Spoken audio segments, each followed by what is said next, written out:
Alright, hello again friends, Anthony Floyo back with you here on the Zone 25. Second video of the night, top 10 NFL power rankings. Without further ado, let's get right to it.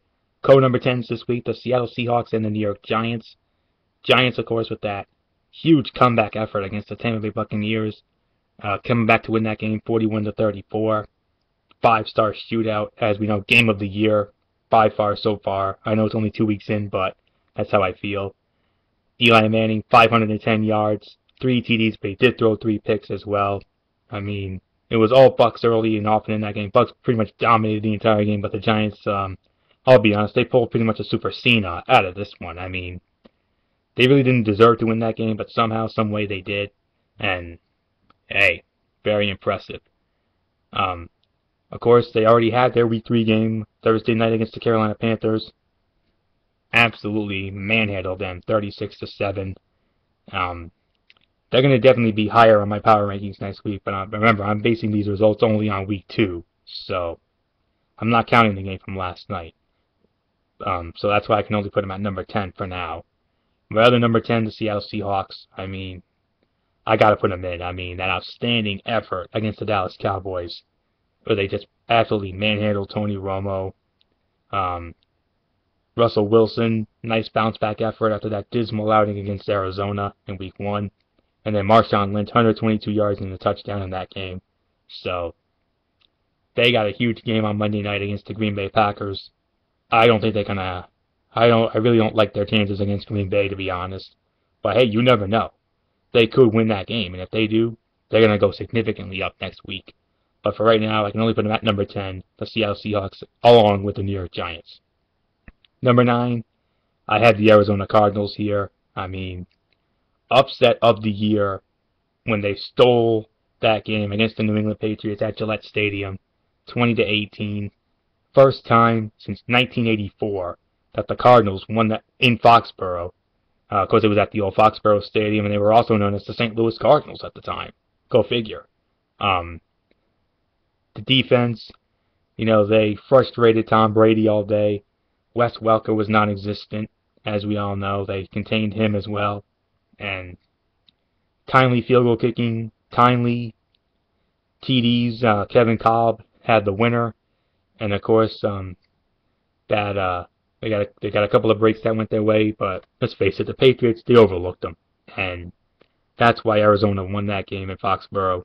And because the Pats overlooked them, that's why I dropped the New England Patriots off my power rankings for this week. I mean, they don't even deserve to be on my power rankings. I mean, this is the NFL's equivalent of Louisiana Monroe beating Arkansas, like we saw in college football about a week or so ago. So, yeah, Arizona, huge game on Sunday against the Philadelphia Eagles. They win that game, they're going significantly up as well, because they'll be 3-0. And they'll be 10-2 in their last 12 if it happens, but they're 9-2 in their last 11 as of right now. So, and I do like their chances. I mean, Philly, 9 turnovers in those 2 games. I mean, I don't know. I mean, I think that might come back to bite them in the you-know-what, and I think Arizona could take advantage of it. I mean, Larry Fitzgerald has yet to have a big game. I think this could be the big game for him right here. So, yeah, Arizona Cardinals at number 9. Number 8, I had the Pittsburgh Steelers here at number 8. And speaking of bounce backs, I mean, great bounce back effort against the New York Jets, 27-10, after that tough loss in Denver in Week 1. Ben Roethlisberger, very efficient, 275 yards, couple of TDs. The defense just flustered Mark Sanchez and the running game, so that's why the Steelers won that game easily. They go up against the dud Oakland Raiders in the black hole on Sunday. They're going to win big. Let's not kid ourselves. I mean, the Raiders are an absolute mess. I mean, my partner, Derek Forever, calls them the Oakland Rejects for a reason. And, if you didn't see it in their last game against the Miami Dolphins, and, of course, their game against San Diego in that first Monday night game, yeah, now you know. So, number 8 is the Pittsburgh Steelers for now, but if after they beat the Raiders, I should say. And if, the other teams in my power ranking that I have ahead of them falter in any way and whatever, they might move up significantly. You never know. But for right now, I got them at number 8, the Pittsburgh Steelers. Number 7, this is where I have the Green Bay Packers. I mean, another great bounce back effort. But I like their bounce back effort just a little more than Pittsburgh because they absolutely manhandled Jay Cutler in that 23-10 win over the Chicago Bears on Thursday night last week. 7 sacks, 4 interceptions. Clay Matthews had half of those sacks. He had 3.5 sacks in that game, for crying out loud. And it was all about the defense. I mean, Aaron Rodgers had a average game, which is surprising for me because considering how awesome and how much of a stud he is in the quarterback position. I mean, I only 219 yards passing with a TD and a pick. Yeah, that's not going to cut it, but it was good enough.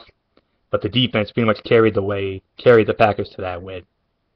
They go up against the Seahawks on a Monday Night Football in Seattle. I think they'll win that game. I think they're better than Seattle. So, if the other teams falter in any way, they're going to move up. I can only put them at number 7 for now. It is the Green Bay Packers.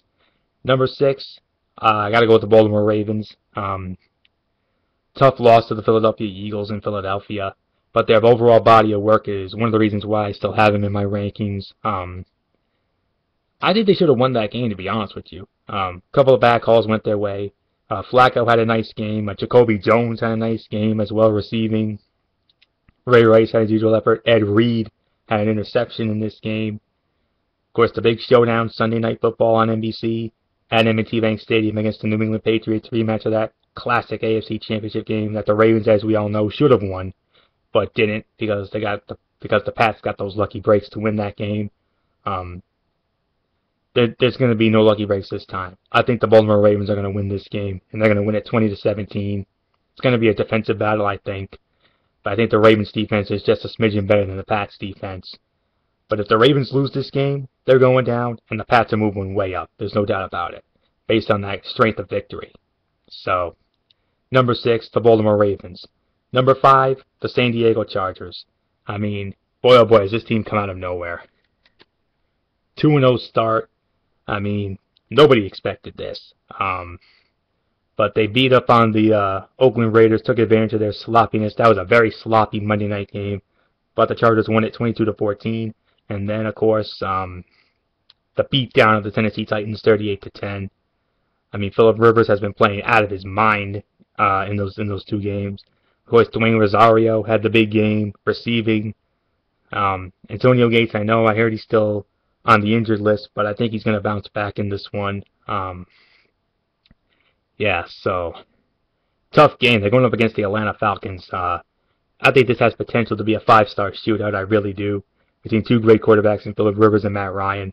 It's going to be a fun game to watch, even though I'm not going to be able to watch it because I don't have it on my Fox affiliate this week. But nonetheless, it's going to be a hell of a game, and I think it could be the game of the day. I really do, even though the Pats and Ravens are going to have a lot to say about it. But yeah, I'm not sure if the Chargers can hang with Atlanta. I think Atlanta's just a little better. But you never know. They could surprise. If they win this game, they might just be in my top 3 next week. You never know. But right now, they are at number 5. It is the San Diego Chargers. Number 4, this is where I have the Philadelphia Eagles. They beat the Baltimore Ravens. Whether you like the performance or not, it's by hook or crook. They beat the Baltimore Ravens 24-23 at Lincoln Financial Field. 9 turnovers in the first 2 games. Michael Vick responsible for 7 of them. But it was the defense and timely plays that were good enough for the Eagles to win that game. Of course, they got a couple of bad calls from the replacement refs that went their way.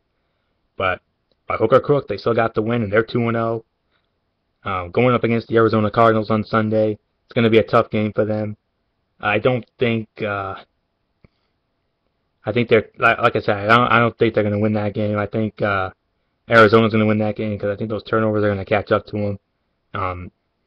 But if they win that game, then Philly's definitely going to be bouncing back, no doubt about it. They're going to be, they might as well be in my top 3 as well, but you never know. But for right now, I got them at number 4, the Philadelphia Eagles. Number 3, the Atlanta Falcons. I mean, huge win against the Denver Broncos, 27-21 on Monday Night Football. Matt Ryan off to a hell of a start, along with his 2 main men, Roddy White and Julio Jones. Of course, their big question mark is Michael Turner. I mean, he's battling injuries. Defense had a solid game. I mean, 3 interceptions of Peyton Manning in the first half. I mean, yeah, I mean, their body of work has just been so damn impressive. 67 points in these first two games. I think they're going to put up a lot of points. I think they're going to put up 45 in that game. I think it's going to be a 45-35 shootout in San Diego against the Chargers. I think they're going to win that game, and because I think that team is so good, and who knows, with the way if they keep playing the way they are, I think they might actually win the NFC South this year. Because New Orleans, well, they're going down. There's no doubt about that. Tampa, they're getting better, and Carolina, almost a carbon copy of last year. I mean, tough luck losses, even though their last loss was an absolute beatdown at the hands of the Super Bowl champs, but story for another day. But Atlanta wins 45-35 against San Diego. I think they're going to be 3-0, and if that's the case, they'll definitely be in the top 3 again next week. So, number 3, the Atlanta Falcons. Number 2, I got to go with the Houston Texans. I mean, as of right now, I consider them the best team in the AFC. Even though I still think it's the Patriots and the Ravens are just a smidgen better talent-wise. I mean, their body of work has just been absolutely amazing. 30-10 beatdown of Miami in Week 1, and then another beatdown of another dud team in Jacksonville, 27-7. Matt Schaub bouncing back after the injury-plagued season he had a year ago. Same thing with Andre Johnson.